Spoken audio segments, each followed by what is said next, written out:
Okay, today's session, Eating Better with Parkinson's, is part of our Parkinson's Journey program with the Inova Parkinson's and Movement Disorder Center. And today we're going to talk about the different contexts here. But before we do, we wanted to ask some questions. Thanks to everyone, the 45 people who answered this survey. And the first question we asked was, how confident do you feel about knowing what dietary choices are important for your Parkinson's care? Only a handful of you, 10%, said that they were very confident. Somewhat confident is about a little over a third. That seems about right. But then there's a lot of folks that had either not confident or confused by conflicting advice. And there's a lot of conflicting advice out there. And then it's somebody like, I'm just going to do what I do. I'm going to ride off into the sun. I like it. So today's program, we're really going to focus on what the optimal diet is for Parkinson's. How can you use supplements safely? There's a lot of interest in supplements and there's a lot of variable information about them. And then common gastrointestinal complaints or symptoms in Parkinson's. So beginning with the optimal diet, again, we asked everyone, what are the things that have changed? Have you made any changes to your diet since your Parkinson's diagnosis? And more than half of you said yes. A third said no. And then again, I like the honest people. I'm thinking about it. And I think thinking about it is the first step for sure. The dietary changes that you've made, first and foremost, focusing on hydration, and hats off to all of you focusing on hydration. It's a key way to improve your medication efficacy, the way you feel. So hydration is a really great way to handle a lot of different issues in Parkinson's. And then other people talked about increasing the fiber. That's another issue. We'll get into constipation for sure. Eating smaller, more frequent meals. Obviously, that's a great solution for people who are dealing with issues with bloating or protein interaction. And reducing the protein is another one. We'll get into how to do that, though. You got to be careful.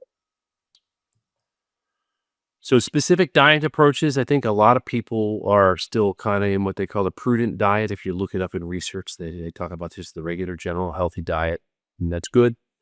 A number of people have heard about the Mediterranean diet, which is very popular.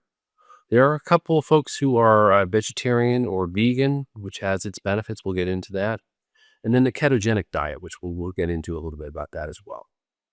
There are a couple folks that I kind of thought had a funny answer. So, 3 square meals a day and a snack, and you eat what you want.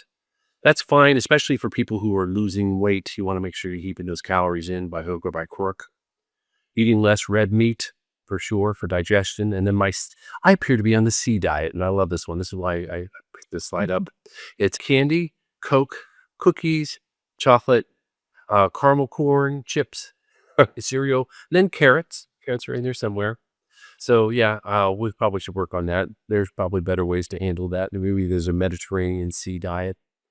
And then ketovore, which I think is carnivore plus ketogenic. And again, we'll get into ketogenic. If you don't know that term, we'll talk about it a little bit.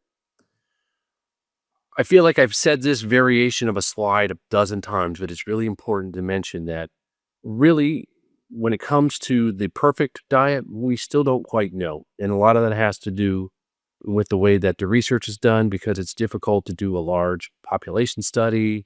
There's a funder for it. So a lot of these things are done kind of epidemiologically, asking people after the fact or monitoring them over time. And that means that what really you should be thinking about is not a routine. It's more like a recommendation. You'll start looking at the best ways to eat. And the first one that comes up all the time is the Mediterranean diet. It has the strongest evidence, not only for fewer prodromal symptoms that appear at the early stages of the disease, like the constipation and so common, and depression, urinary dysfunction, but also there's an interesting study that shows that people who follow this diet before the diagnosis seem to have a later time of onset, and up to 17 and a half years for women. That's amazing. We're not going to get into that too much because we're focused on what can you do now, not what can you do to delay it, because it's not relevant. But you'll find that an awful lot of supplements have that benefit as well. And it's great, but it's not that relevant for today. I think the symptoms that it can help with and the way that you can improve quality of life, right on the money. And then maybe for your family, focus on reducing the potential for it showing up later on. So the Mediterranean diet, for those who aren't aware of it, focuses on very low fat protein. So it gets rid of red meat. And we're talking about fish and poultry. And instead of butter, we're looking at olive oil as a primary source of fat. And I'll say olive oil is probably the best one. Some of the other oils can be used, but once you start getting into processed seeds oils like canola or rapeseed oil, those aren't actually that beneficial. So I would go to the ones that have a higher level of omega-3. Limited dairy, fruits and vegetables, lots of beans, peas and lentils, legumes as we call it, and whole grains. And again, this might be something where again you could look at it as a like this is not a regimen and you must have this and you don't do this, but it's a suggestion. It's a way to get into a routine. And for people who are doing a healthy diet or a prudent diet, this is what you can start with. You can start cutting out the red meat and starting to add in the olive oil and start working your way away from the dairy products and animal sources of protein. Now, there's another diet that might be even better, and that's the MIND diet. And what the MIND diet does is it combines the Mediterranean diet with this DASH intervention, which for people with people with high blood pressure. So it's a sodium reducing diet, and it seems to have better cognitive outputs. Now, the caveat is that again, those studies are pretty epidemiological, large population studies, so it's not a direct RCT, which is what we're really looking for. But it can't hurt, and the lowering of the salt sometimes could be theoretically an issue for people dealing with blood pressure issues. So make sure you're talking with the doctor about all this. But it's a very good way to add in additional benefits. And the only real difference between a Mediterranean diet and the MIND diet is cutting out a lot more dairy, trying to get rid of it almost entirely, cutting out sweets, which I know is hard for a lot of us, including me, and then adding more leafy greens, more vegetables alongside the fruit every day. And then there's people that had mentioned that they were doing a vegetarian diet or a vegan diet, actually a couple of vegan diets, meaning no animal products, no animal sources in their diets. Um, Honestly, right now, the research doesn't show any particular strong association between outcomes, people having better, symptoms like non-motor symptoms. But theoretically, it does reduce inflammation, which is obviously a source of strain in Parkinson's. And then for people who are dealing with a lot of constipation or reflux, this can be a great way to cut down the heavy fat and the fried stuff that might actually exacerbate the reflux and the heavy foods that might exacerbate the constipation. So it could be a nice alternative. But again, it's not like you have to go immediately into the vegetarian or vegan mode, but maybe you add in a couple vegetarian meals, in a week. You add more salad into it and less meat sources in, or you have the salad without the meat. Like we do a lot of. I have a question that maybe is what's the difference between vegetarian or vegan? Or is it the same and they're just using different names? So the vegetarian, whoever asked that question, good one. The vegetarian diet does allow for some variation. So you like have an ovo-lacto vegetarian. That means people that will eat eggs and have cheese and dairy products. And then you can also have a pescatarian, which would allow for fish. And then you could have people that don't do that, when they don't have any animal products. So no eggs, no dairy, no butter, no nothing like that. Those are vegan, and all of their calories and their protein comes from plant sources. And that's a diet that has a lot of benefits. I know a lot of people that have spoken very highly of it. It does require some maintenance and some care to make sure that you're getting the complementary proteins that you need in order to get all the nutrients you need. You might even need to add some supplementation, although if you're doing it right, you don't need to do that. But it's something where if you are already having difficulty getting enough calories in day to day, then you want to be very careful. And I would probably work with a nice registered dietitian to make sure that you're doing it properly so you don't leave something out. You have enough calcium and you're not losing bone mass or something like that. So I will say this carefully because the ketogenic diet does actually have several studies that show some benefits for alertness, like sleepiness, and therefore cognition, but doesn't show many benefits for the movement-related symptoms, and they do require quite a bit of management. So a ketogenic diet gets rid of a lot of the sugars, including from sources like fruit, and it increases dramatically protein. It's kind of a carnivore diet or a caveman diet. And again, there are some studies out there that show some benefits. They're quite small studies, usually like an N of 7 or an N of 14, N meaning the number of participants. Whereas a study that was related to getting the medication that you're taking had an N of 1,800, a couple thousand. And so those are different kinds of studies. But if you're into it and you want to go that route, just make sure your doctor knows what's going on. And then obviously for people who are dealing with protein, levodopa interaction, which we'll get into in a moment, this is a diet that's going to be much more difficult to manage if that's an issue for you. If you're dealing with a problem with your protein interfering with your cinnamon absorption, then a ketogenic diet is going to be very difficult. And then the intermittent fasting, actually, where you eat within a constricted window, maybe 8 hours in a day. So you don't eat first thing in the morning and you wait to a certain part of the day and then you only eat within a very small window. Um, Sounds interesting. I know people who have said that they feel a little more clear, have that fogginess in the afternoon. But I have to say, there's no evidence to recommend it. And again, I'd be worried about making sure you're getting sufficient caloric intake.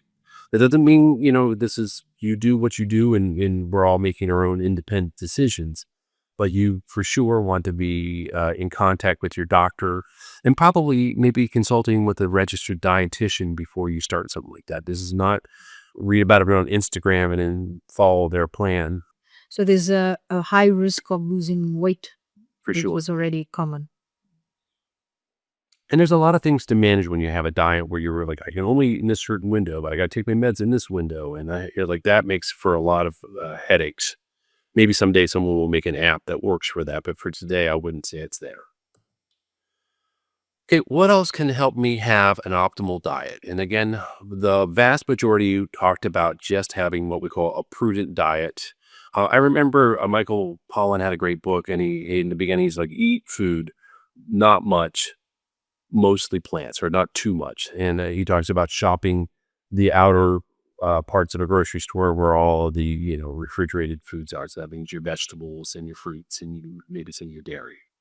Now, in lieu of doing any specific Mediterranean diet, cutting out sweets is valuable. Reducing fried foods, highly processed items is very valuable. Getting rid of excess red meat and dairy is valuable. And then making sure that we have enough fiber and hydration. And it's really important to have that for your constipation.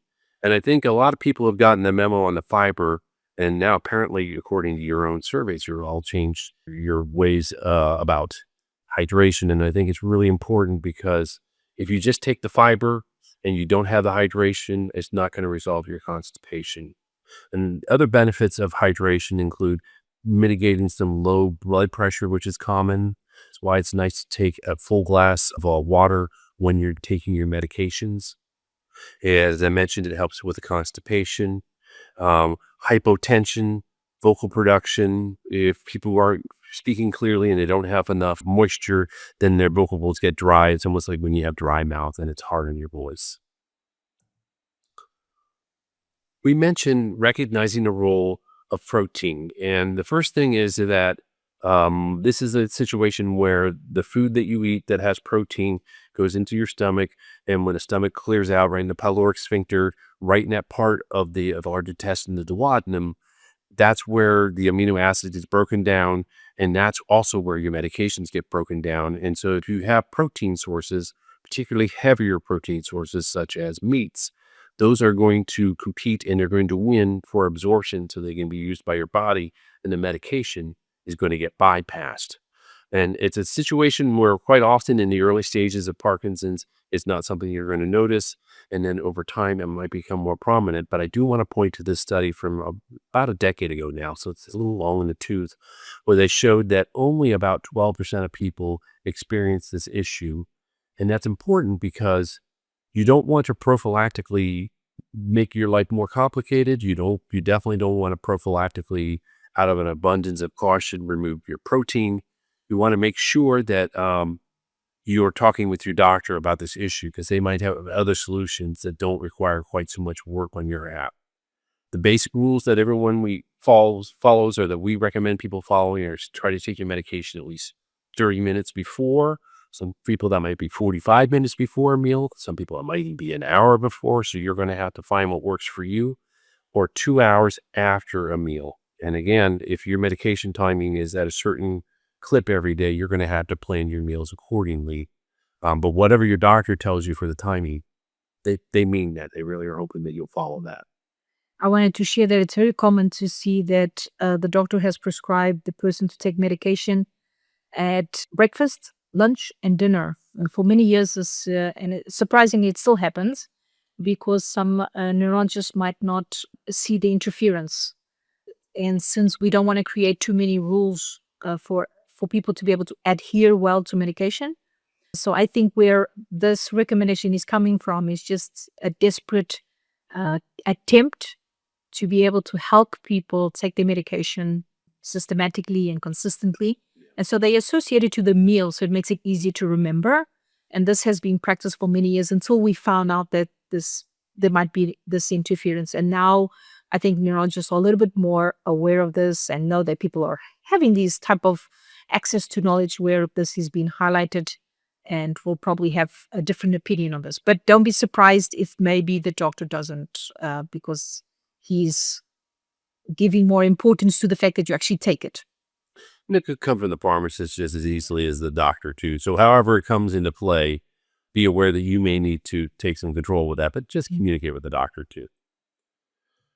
So, again, if you have an issue where you do see this problem with the Cinemet, the carbidopa levodopa, particularly the dopamine replacing medication, is interfering with your protein, then they can have ways to modify the timing or maybe the choice. Maybe they move to a slightly different medication that's not as sensitive, like the dopamine agonist, or maybe there's a formulation that allows for some controlled release.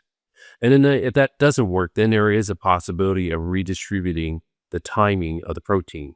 You're not skipping a meal. You're not taking protein out of your diet, but maybe you're moving it to a later point in the day, or maybe you're focusing on easier to digest proteins earlier on, plant-based or egg, versus harder ones like meat until later in the day when you're not needing quite as much physical productivity. So it's a dance. As I've seen Dr. Faulkner present so many times here, we have so many more options for medications, and he's aware of all of them, and the whole team is aware of all of them. But I hear him doing the lecture that there are probably ways that your doctor can modify the way that you're receiving your medications and the timing before you have to get into protein distribution. But it's a possibility. Now, we mentioned this before about avoiding highly processed foods. I'll say it's a recently identified risk factor. I think many of us were aware that highly processed foods were something that you should be limiting in your diet. It was well before a Mediterranean diet. And these are all the things that you can imagine. Anything that's prepackaged as a snack, made by Frito-Lay or any of those kind of companies, sugary breakfast cereals, processed meats, including things that we all like for breakfast, as well as lunch meats, instant meals, anything you can pop it in a microwave and have ready in a box in under a couple minutes, soft drinks, all these things, fast food. A lot of condiments actually have a fair amount of processed items in there, including sugar, so be watching that. And then candy and candy bars, especially if they're using a lot of additives or hydrogenated oils. If you really have a craving for candy, try to get higher quality dark chocolate and keep it to a higher quality brand with more quality ingredients and less garbage in it. It's good to have hope on chocolate. Yes, I mean, I want to be realistic that I also have a little bit of candy every now and then, like every day. So one thing that came out recently, you probably saw it in social media because it was only about a month and a half, 2 months ago, was something that came out in the Journal of Neurology. This is a huge population-based study with 42,000 participants, and they showed people that had a much higher rate of consumption of ultra-processed foods had a higher rate of Parkinson's and also got those symptoms earlier. And so I think it's something we already kind of knew. There's a lot of other reasons why those things should be out of your diet anyways. But for the whole quality of life in Parkinson's and symptom severity and other factors, probably another reason to get rid of them and replace them with a better diet. Another thing that comes up recently, and actually Sonia referred someone over to us to talk about this, is pesticides and Parkinson's. And there's been a number of interesting publications, including books like The Plan to End Parkinson's and Ending Parkinson's. Ending Parkinson's came out several years ago with Ray Dorsey, Boss Bloom, Josefa's PhD advisor, Michael Oken, and why am I blanking on the gentleman from Michael J. Fox? I'm so sorry. Um, and that was the first book, and now actually Plan to End Parkinson's coming out in August. And so exposure to pesticides is one of those risk factors, and people who were occupationally exposed to it, meaning they worked in a farm environment or a greenhouse, seem to have a higher rate of progression or a higher rate of Parkinson's generally. And there's a possibility that that could actually affect symptom severity with ongoing exposure. So you want to find ways to get pesticides out of your diet. Organic foods are great. They're obviously expensive, but if you can afford them at sometimes, and then especially organic meats, which have a higher rate of concentration. And if not, find ways to clean. There's a vegetable washes. You can use baking soda and wash. And those are all great approaches. And just because I don't want to neglect him, Todd Shearer is the fourth author from the Michael J. Fox Foundation in that book. Sorry, I just felt Good bad for reference. for ignoring him because he had a very big role in that book. So the next thing we're going to talk about before we go on, I'd say we had a question. It's just a comment that we will probably get into. Yes. Someone's asking about the link between PD and gut health, and we will get into that because that's a topic that's there's been a lot of interest in that space for many years, and I think we're getting more and more science to back it up. So we'll get to it for sure. Okay, how can I safely use supplements? Okay, and supplements, just for the basic layman's term, are non-pharmaceutical items that are not as highly regulated as a pharmaceutical that you would take. They can be concentrations of herbs or something like that, or they could be other substances like that are basically taken in I want to say a non-regulated way, where you don't need a prescription. And also, I hate to say this, the oversight is not as strong, but we'll talk about that. So we asked people, what are your biggest concerns about supplements? And whoever put this first, they were literally the first response, purity. Yes, that's my first concern too. What supplements you should take? Are they okay to take with your PD medication? And the answer is sometimes. That's why you talk with the doctor. People do prefer reduced pills of all kinds. Okay, that's fair. But there may be some things that aren't pills that we'll get into that could also give you some benefit. And then knowing more variations of which ones may have potential bad effects with your medications or cause other issues if you're on anticoagulant, which is a drug for thinning your blood. And then are they worth it? Do they help? We're going to talk about the ones that we think have the most benefit. And we're also going to talk about maybe how you'll find things that are of good purity and good benefit. So we asked everyone again, these surveys are so valuable for this, what supplements people are taking. And by and large, the biggest one is vitamin D. And everyone who's taking vitamin D, pat yourself on the back. Easy, gold standard supplement that has a lot of benefits. Vitamin B12 was the second biggest one. There's a lot of people, folate's part of that, usually folic acid. There's a couple of people taking vitamin B1, and we'll talk a little bit about that. And then the other big one was probiotics and prebiotics, and we'll talk about what that is. And that also gets a little bit into the gut health. And there's a lot of people taking some kind of multivitamin, and there's benefits to that, and there's some things we got to be staying aware of. So let's start with vitamin D. There's definitely a high frequency of low vitamin D in people with Parkinson's, people before their diagnosis who later on go on to have Parkinson's also seem to have low vitamin D. And what they find is that people who have that lower amount of vitamin D in their body have increased severity and progression of their Parkinson's. They're at a higher fall risk. And there's possible non-motor issues. And both of those kind of might tie into the fall risk, and the non-motors could be cognitive. And so it's a very easy supplement to take. One thing I love about vitamin D and some of these other ones is there's not the brand that you have to do. There's nobody doing the ad for a particular brand on television because it's something you can get pretty easily and you can take it pretty safely. Just be sure you talk about it with your doctor.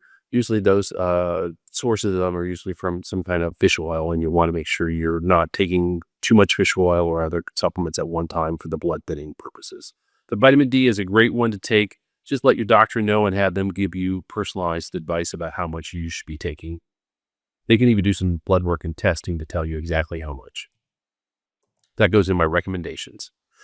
Sun is a good source of it, but obviously we have to be a little bit careful about too much sun exposure, so taking a supplement certainly helps. Vitamin B12 and folate, lower levels are associated with actually peripheral neuropathy, and it causes balance problems and walking issues because basically you get more soreness in your feet and it makes you at a higher risk for falling. Carbidopa, levodopa may actually interfere with the absorption of B12, and that's also why you might have lower levels of it. Large epidemiological studies are still kind of inconclusive about whether lower levels of B12 before the diagnosis of Parkinson's and causing it later on. Again, it's not really the focus of today's talk, though, but it's one that where you could definitely take it and it would be helpful. Just make sure your doctor knows. And then as far as B6, B6 is also something that shows up in a lot of multivitamins. It shows up in a lot of other, it's an easy one to add to supplements. And so it's fine to take it. You probably don't need to take a separate supplement of it, but be wary of having too many sources of it. You're taking a multivitamin, showing up in another supplement, because it can actually cause a neuropathy at higher doses. So you don't want to get too much of it in your system. This is why it's good to keep your doctor on board with what you're taking. Okay, B1, this high dose B1. I know that your folks in Portugal had a lot of people were interested in this. And about 12 years ago, there were pair studies. Actually, one was in 2013, one was in 2016, where they were doing very high doses of vitamin B1, thiamine, and showing interesting results. The problem with those studies is that they didn't have placebo. The first study from 2013 had an N of 3, so it's a really small study. It was actually case series. Even that N of 16 was actually sequentially seen in their clinic, so that's kind of a convenient sample. That's not how we like to do it. And interestingly, they were using an injectable form of B1, not pills. So I think most people, if you're doing this on your own, and the help will mention that they were doing this to try to see if they could show the benefits. We're taking a pill formulation, which you can get over the counter. You can't get an injectable form without a doctor's prescription. And I'm not sure that's easy to do because the data on it's so not consistent. I would imagine the placebo effect with an injection is superior to taking a pill. Yes. It's studied in other research areas of pain, for example. If you take an injection, you have of the same thing in the format of an injection, you have more effect. And I would say that if I didn't have to take an injection, that would give me a placebo. Like, I feel better already. I don't need a doc. But to being serious about this, there's a reason why people are looking for this because that data is very compelling, but it's data that hasn't been replicated by other studies. Red flag. The studies haven't been designed in a way that I would like them to be designed if I was going to start injecting stuff in my body. And that's why I'd probably steer you away from it. If you're doing it, you're not a bad person. Just make sure your doctor knows what you're up to and continue to look at other options as well. So prebiotics and probiotics, very hot topic. Um, just to break them down, I'm going to give you the definition and then we'll talk about what we're seeing research wise. But prebiotics are things that promote the growth of good bacteria. They're often a great adjunct when you take a probiotic, but they're also a good source of fiber and nutrition. So you have things like garlic and onions that have a lot of benefits, but also green leafy stuff like kale and asparagus, and then bananas and apples and avocados. These are things that are non-digestible fibers that could also generate good bacteria so that when you take the probiotic, which are different colonies of basically beneficial bacteria that you take, they will actually colonize with that good material, and that's how you get a good response from it. And the interesting thing is that with probiotics, there's been a lot of studies. Initially, there were studies on like a specialty formulation that don't seem to make much difference. But then there's been a couple of interesting studies on off-the-shelf formulations of probiotics, and they show benefits, especially for bowel health and constipation. There's been some early studies that show some benefits in certain non-motor symptoms and even motor symptoms. That means movement-related symptoms like your tremor or your muscle stiffness, your rigidity, or your slow movement. But I think the benefits that I can see most readily and that are apparent in the research most readily are the ones around bowel health and constipation, which is a common problem. And so it's worth probably consider taking them. We're not quite sure if taking them long term over the course of your entire life is as beneficial, but certainly taking courses of them in regular doses certainly seems to have some benefit. Now, another thing you might consider in addition to probiotics is finding probiotics in your diet. So fermented foods like pickles and sauerkraut and kefir, kimchi, not only are they delicious, but they also have natural sources of fermentation, which means good bacteria. And one thing I'll say about pickles and sauerkraut, make sure you're getting authentic, fermented, not something that is, cooked with salt and then put into a can or a jar. You're looking for the stuff that is refrigerated. The old classic dill pickles that you used to be able to get at a store. You had the big thing on the counter, and you could pull it out like that. I mean, those are the kind of pickles we're talking about. But it's a nice way to add something to your diet, and again, it also, tastes good, so it's not a bad way to go about it. I call this our kind of our best kept secret, and nobody actually put this on their survey. That's why I'm bringing it up to everybody, which is, um, magnesium citrate, I'm sorry, is a nice substance that has a lot of benefits for constipation. The magnesium could be a nice, very gentle stool softener. It helps with certain kinds of cramps, not necessarily dystonic cramps, but other kind of cramps associated with the muscles. And then it's a good sleep aid as well. And one thing I like about it for the person who says I'm not looking for ways to get more pills in my diet, and for people dealing with swallowing problems, it's also a concern. There are a lot of formulations of this that you take out. It looks like an old Alka-Seltzer. You put it in a water bottle and it dissolves, and you just drink a little 6-ounce glass of water, and you get your magnesium. It's a nice ritual. I do want to point out here, though, that this is I didn't give you the brand because I didn't want to recommend a particular brand, but it's supplemented with B6. So this is one of those things. If you're taking a multivitamin and you're taking magnesium citrate and maybe something else you're taking has B6, now you're probably getting to a point where you want to monitor how much B6 you're getting, because it could be too much. It could be causing a problem. Okay, just a supplement caveats. You do have to worry about potential interference with other medications. I mean, that's a real concern for anything. And it's not just medications for Parkinson's, but it could be also medications you're taking for blood pressure or blood thinning or cholesterol or something like, not cholesterol, but other ones. So there are potential adverse effects too if you get too much of a particular supplement. We mentioned that with B6. Other supplements like fish oil, if you take too high a dosage of fish oil, it works like a blood thinner, and that could be a problem. And then you can accidentally overdose, particularly if you're taking a multivitamin already.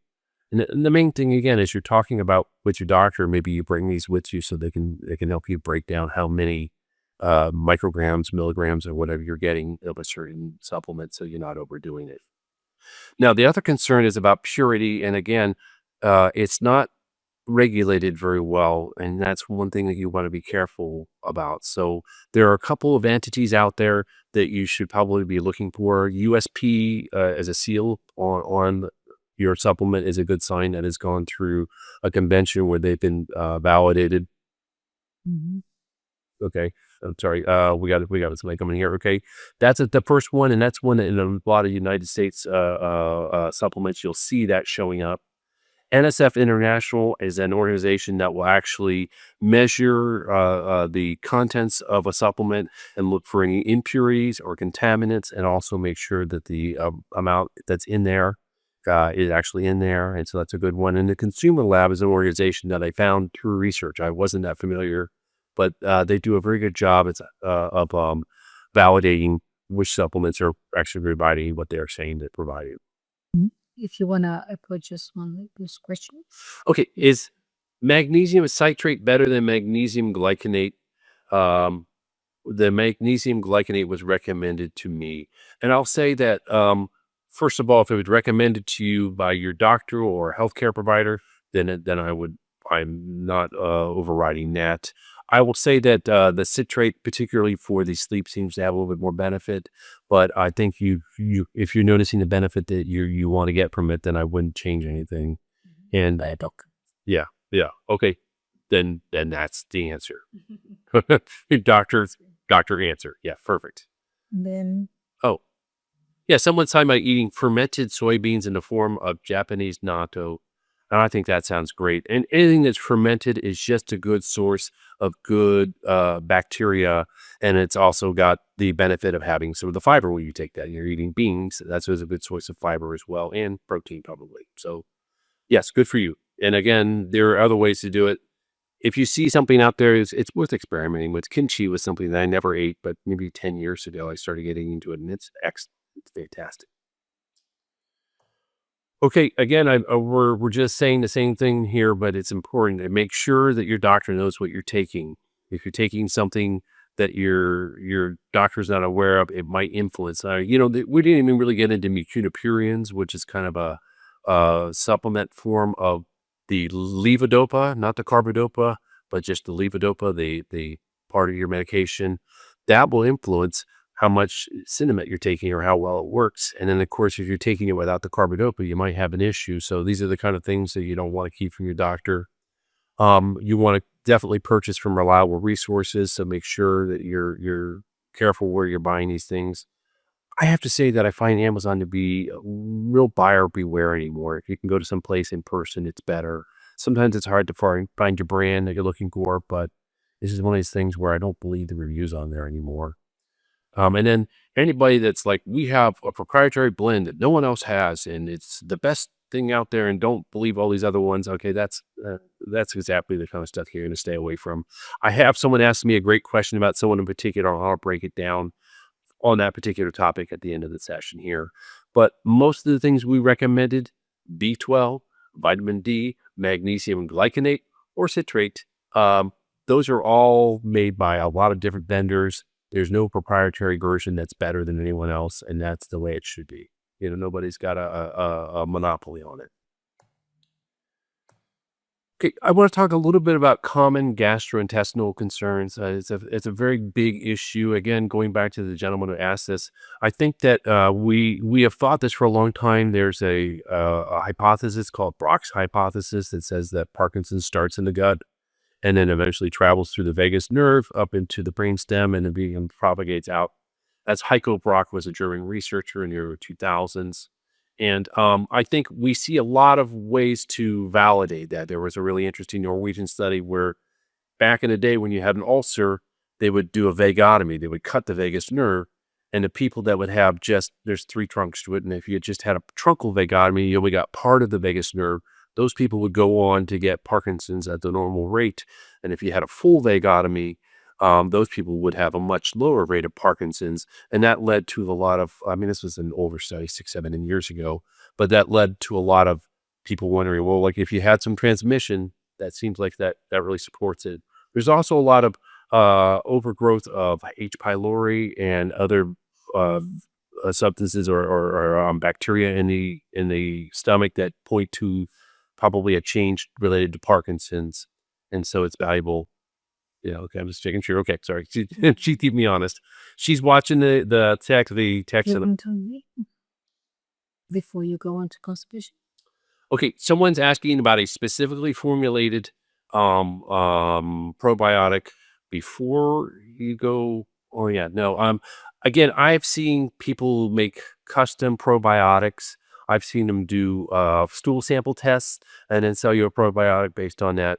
And the data's just not there. And unless they're doing the kind of big epidemiological, I'm sorry, big art randomized controlled trials, then I even less believe in it. I think that what Ray Chowdhury did with Simprove, what Mark Haupt did at the University of Kansas with an off-the-shelf probiotic says everything I need to hear, which is if you're going to take a probiotic, that's great, but you can just buy something that has the recommended dose for you. Don't go spending a bunch of money on something custom made unless they can show you the real science. And again, I don't see any of the science, and I see a lot of the blarney. That's going to be my polite way of saying that. So no, I don't recommend it. Okay, many people have experienced gastrointestinal symptoms. Okay, that's a very common non-motor, non-movement related symptom, and the most common one, 93% of people with Parkinson's in our survey said constipation was an issue. Diarrhea is an interesting one because you would think constipation and diarrhea, but you can have a paradoxical diarrhea for sure. Bloating and gas is very common, nausea and abdominal pain. We're going to talk about why those might be there. And then acid reflux and heartburn. I'll make sure I'm getting lost all the time, guys. Yeah, good. So those are all common issues. And one thing I'll say is that we did a program on constipation with the Inova Parkinson's and Movement Disorders Center last fall. It's on their website. I put it on the Care Partners tips and tricks. And it was probably the most well attended program we had just because I think it's so common. So I'm just going to refer you right back to there rather than getting too deep into it. It's a common problem. And it's such a big issue that Sonia and working with her team, Dr. Reedy and some other folks on the team over there have put together an entire web page on constipation that you can get at the ipmdc.org/constipation. You can also just find it on their website. So just send you right there because it's such a common problem and you need to have a more comprehensive discussion about it. The people that are experiencing diarrhea and bloating and gas and abdominal pain, I might point you towards looking at small intestinal bacterial overgrowth in your abdomen, in your small intestine. And it's a common issue affecting at least a quarter of people with Parkinson's. You can discover it with some testing that you do, some breath testing, and it's treatable with antibiotics. And then maybe you can help manage it over the long term by having a better diet. But that abnormal proliferation of these bad bacterial species means that things slow down quite a bit.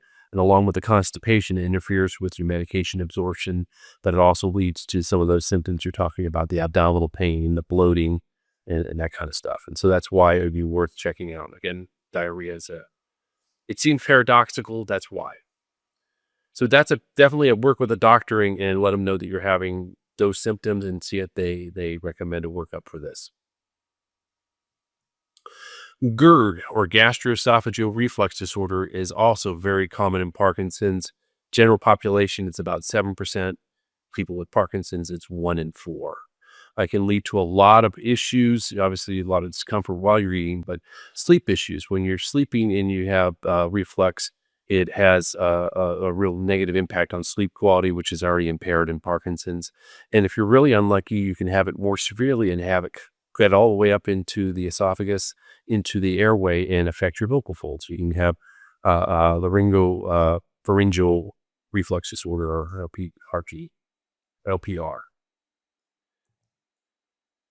So the way you treat it, first thing I always do is diet modifications. There are many cookbooks on reducing acid. There are great books out there for making new diet plans for that, and I would just refer you to them. There are reflux precautions, and that's avoiding tight-fitting clothing, avoiding highly acidic foods and drinks. So lemonade, orange juice, tomatoes are a surprising source of reflux. Chocolate, unfortunately, can be a problem sometimes. There are medications that you can take. You need to talk to the doctor because some of the ones that were more common a decade ago are out of favor. So you should work with them on what's best for your situation. And if all else fails, there are surgical interventions. And back in the day, they used to be very complex, but now they're all done laparoscopically. So it's pretty much do it, maybe spend the night in the hospital, maybe not, and you're on your way doing your thing. No, someone's asking, is SIBO H. pylori or something else? H. pylori is a particular bacteria associated with ulcers that seems to be overrepresented in people with Parkinson's and probably represents changes in the gut that are related to Parkinson's that we still don't quite understand entirely. Where SIBO, that small intestinal bowel bacterial overgrowth, actually is happening in the intestines, and it leads to an overgrowth and a slowing down of the absorption in that area, and probably exacerbates in the constipation. So they're kind of two different things. I think you can test for H. pylori with like not a breath test, probably like an acid test or something like that, like I don't know, like barium esophagram. I don't know how that is. Actually, I don't do that, but it's different. It's treated differently. Okay, we had someone asking about a relationship to ulcerative colitis and Crohn's disease. and these have high associations with autoimmune disorders. And in the literature, there isn't that much of an association, although I think there are some theoretical links to autoimmune and Parkinson's. I don't think they're well defined. It's kind of along the gut brain axis where I think we see some smoke there, but there's not enough data to make a definitive uh, proclamation that there's something. And more importantly, it's not enough information to try to address it in a way that might possibly be harmful. This is something that happens a lot of times when you see something interesting in the news. You say, "Oh, I want to take that because it might help me." Like the B1 is a perfect example, and actually, you might be doing more harm than good. So, if you have ulcerative colitis or Crohn's disease, you're going to need to work with someone that can address that, and that's going to be a gastroenterologist initially. But you might also have someone helping you with the autoimmune or the endocrine part of that, and they're pretty serious disorders that you will have to manage pretty aggressively. Irritable bowel syndrome is in that family as well, but it's not got the autoimmune components of it. But a couple people did mention that they were experiencing it. And again, I would just make sure your doctor is on top of that with you because maybe some of what you're experiencing, if it's, you know, diarrhea or some of the intestinal or abdominal pain, maybe it's actually a manifestation of the small intestinal bowel overgrowth. So we're going to open the space for questions, but there was one that I wanted to, one that I wanted to get into because somebody mentioned somebody that I'd never heard of, and so I took a look on their website, and I'm afraid that I'm going to tee off on this guy a little bit because I don't like what I see. So is Dr. Gundry correct about gut health, and is his product effective? And Dr. Stephen Gundry is from Omaha, Nebraska, graduated from Yale. He's a surgeon. He did a surgical residency at the University of Michigan and then did work at NIH and more research. And he worked on robots for minimally invasive surgery, which is great. Robots for surgery for vocal stuff, for a lot of stuff is really amazing. That's a great background. And I'm sure he's a fantastic doctor. Has nothing to do with diet, has very little to do with gut health. And when you go further into his website, he's got all these fitness profiles, and there's actors and athletes and bodybuilders and entrepreneurs and fitness, and it's like models, musicians, and it's like, okay, so there's no Parkinson's in there. First of all, no neurological diseases whatsoever. But I don't like that. And then I get into the website a little bit further, and here's the best collagen supplements on their website. And it's like, what's this down here? It's like, I don't like this. That means some of the links in our articles are from our advertisers. So they're selling product and that's how they make their money. And so they get an affiliate link or whatever, red flag. Anybody selling their own product or offering you a test and then selling your own product, red flag. And then I tried to X out of this thing, and right before I X'd out, I had a little pop up like, wait, before you go. And it's like, these are all things that make me say, no. I think if you want to work on gut health, over the counter supplement, probiotic would be just fine. Work with a dietitian, work with somebody that knows a little bit about Parkinson's, but this is a sales pitch, and I don't like it. And I'm being mean because I believe what I said. I don't like it. Before you go into that question, there's one person asking here how does one deal with losing appetite? Okay, so someone asked, how do you deal with your loss of appetite? And you first need to understand, where is that coming from? Are you feeling nauseous? Is this a situation where you take your medications and after a little while, maybe you're not feeling like you want to eat anything for a while because you're not feeling completely together? You're feeling a little bit nauseous. Okay. Is it a situation maybe where you have some changes in your depressive states and it makes you not want to eat as much? Is it a situation where you have other stomach related things? And so all those components come into play, because if it's something that you can deal with, gastrointestinally, then that's might be where you start, and your doctor might help you with something that helps you either clear constipation using a stimulant or Dulcolax or something like that. Or if it's something where you're dealing with the anxiety and depression and it's interfering with it, and you can address it that way.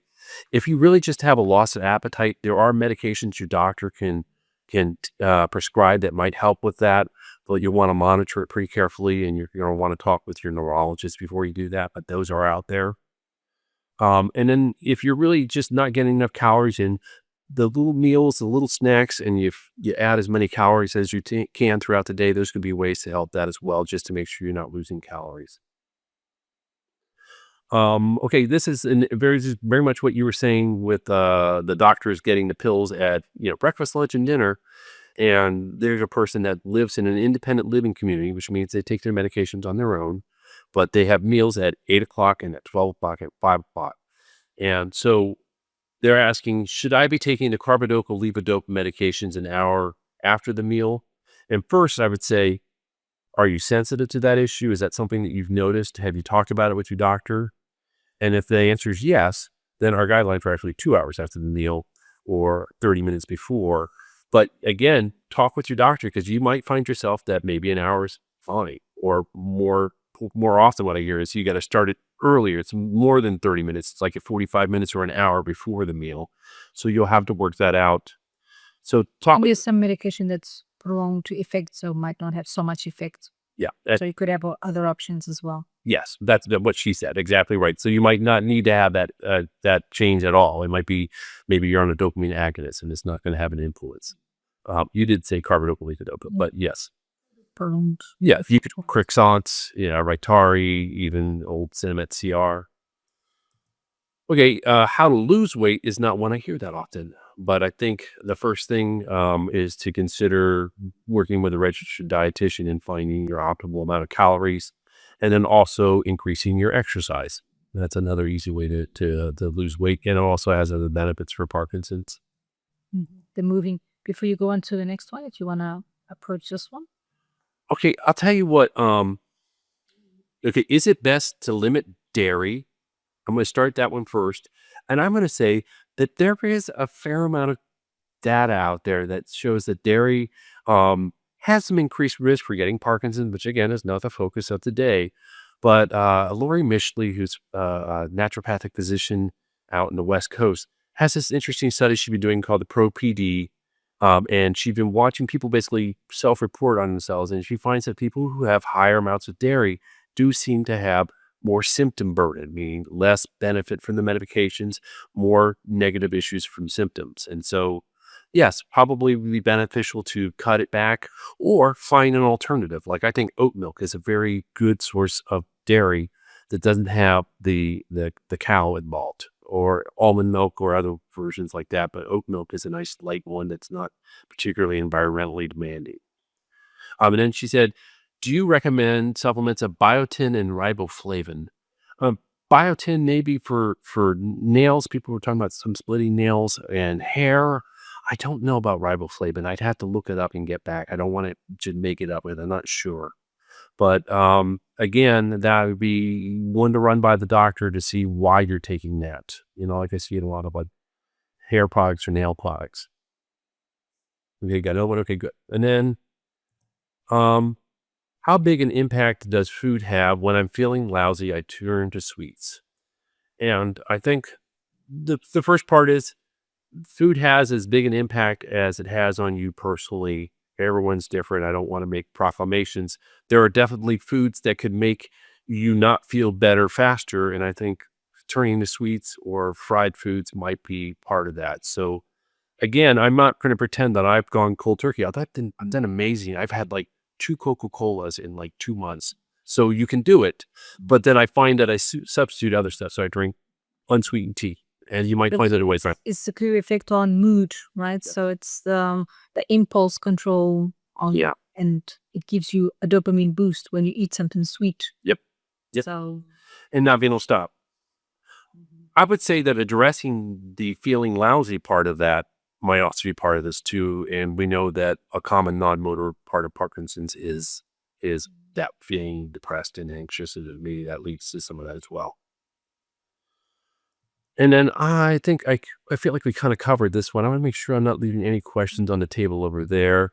Is my good. constipation Yeah. Is my constipation caused by my medications? Oh, it's right on time, actually. Great. Is my constipation caused by Parkinson's or medicines, and how do I take care of it and still take the medications I need? And this one we kept in because it's so important to realize that constipation can absolutely impact how well your medications are absorbed. And I remember this, we were together at this conference in Berlin in 2016 where someone was showing this person with constipation and motility issues. And they finally did some imaging and it was like, oh, here's my 11 o'clock pill. Here's my 1 o'clock, or backwards, 11 o'clock pill. Here's my 1 o'clock pill. It's like, so if you have constipation and it's interfering with that, you definitely want to address it. And the first thing that you'll do, working with your doctors, they might have a couple of medications they might start you on to get you back to regularity. And then after that, you'll probably want to get into a diet that has a lot more fiber, a lot more liquid. And then there might be some things that they recommend you take occasionally, like Senecot or something like that, Miralax. But don't do that without talking with the doctor. Again, sometimes they might start you up to get you back in shape, and then you'll need to use your diet to keep you in shape. And hopefully that won't be any impact on your medications. It'll actually make your medications more efficacious. Oh, definitely, just go through the list of the medication that you have with your doctor and specifically ask them, is there any medication here that you know of that causes constipation? Because doctors tend not to talk so much about side effects and adverse events, as it may obviously impact the use of the medication, right? And how people feel safe with them. So they don't go through the whole list. But if you specifically ask, is there one here that could be contributing to this problem that we could address? I think it's worth highlighting that question. Such a good point. And let me make a little bit of a backtrack and say there are some medications you don't see them very often, but anticholinergic medications for Parkinson's, beta blockers, but not really, more like anticholinergics, might have some influence on that. That's in the Parkinson's family. But then if you're taking pain medications that have narcotics in them, if you're taking over-the-counter antacids like Tums that have a lot of calcium in them, those could influence your constipation. And then if you're taking an over-the-counter sleep aid with diphenhydramine or the other something like that, that's an anticholinergic that could influence it. So talking with your doctor about everything and making sure they don't see anything in there that's could be exacerbating is a great point. Well said. Do you feel that we covered all the questions? Covered a lot of ground here. Okay. Just making This one sure. there? Magnesium? Oh, melatonin. Yes. Mhm. Melatonin is used for sleep. It's a very easily tolerated one. And I think that a lot of doctors do recommend it. Again, I wouldn't take it without talking with them just to make sure. It's sometimes used for restless leg syndrome. It has some benefits, and especially, I said restless leg, I meant RBD, a REM sleep behavior disorder. Um, but there are other medications that the doctor might recommend as well. Just make sure you're asking your doctor, if you're having a sleep issue, if that's something that you can take. I will say that a lot of supplements for sleep, you got to be real careful. Valerian root and skullcap and stuff like that might leave you with a little bit of a hangover. You want to be careful. If you were to take CBD, which is a cannabidiol from marijuana, could leave you with some issues. So you want to make sure your doctor knows about it, and you want to be sure that when you first take it, that you're taking small doses and you're working your way into the recommended dose of the. Especially people who I'm from Colorado or was before, and a lot of balance issues, waking up in the middle of the night and you have to go to the bathroom and you're did marijuana early on. It's worrisome. It's a fall risk. So let your doctor know so you can talk about it. Yes, Bob. I always say that the Miralax for constipation. Someone's asking about that. Is it okay? I've heard many times. I even think that Dr. Reedy mentioned it in his thing, so I think so. And again, look at the constipation page for direct recommendations because they have a ton at the ipmdc.org website. And I think that's where I saw that Miralax thing. Talk about it with your doctor. That's an over-the-counter one, but even over-the-counter medications, you can overdo them. Okay, folks. Well, thanks for coming in. We went just a couple minutes over, and we really appreciate your questions. Thank you so much for coming in.